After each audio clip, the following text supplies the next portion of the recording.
नद्याच्या वर नाले आणखीनही साफ केलेले नाहीत. बिंदुसरा नदी पात्र देखील आता साफ करण्याचं ठरवलं आहे आणि ते काम आता काल सुरू झालं आहे. आता हे काम केव्हा होतं आहे आणि त्याच्यानंतर हे बाकीचे नाले कधी साफ होतात, त्यामुळं नागरिकांचे हाल होत आहेत. रस्त्यावर पाणी येत आहे, काही लोकांच्या तर घरात पाणी जात आहे.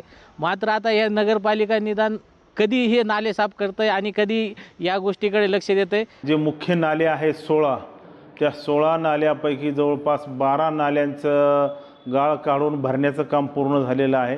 उर्वरित 4 नाले व छोटे मोठे नाले काढण्याचं काम सध्या चालू आहे. तसंच पूर नियंत्रण रेषेमध्ये जे नागरिक वास्तव्यास आहेत त्यांना सुरक्षित ठिकाणी स्थलांतर करण्याबाबत नोटिसा देण्याचं काम चालू आहे. रस्त्यावर पूर्ण नालीमधील घाण येते.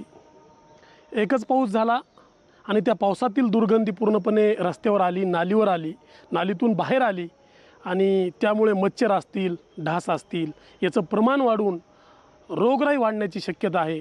बीड नगरपालिकेने याकडे गांभीर्याने घ्यावे असं मला वाटतं. का आमची अपेक्षा नागरिक म्हणून एवढीच आहे, मोकाट सुटलेल्या जनावरांसाठीचा जो प्रश्न आहे आयरनीवर तो एक करावा. मोकाट कुत्रे आहेत, गाई म्हशी आहेत, कचऱ्याची विल्हेवाट योग्यरीती लावावी व कचरा व्यवस्थापन व्यवस्थित करावं व नाल्या साफसफाई वेळोवेळी दर रविवारी व्हायला पाहिजे असं ह्या हिशोबाने माझं नागरिक म्हणून मत आहे.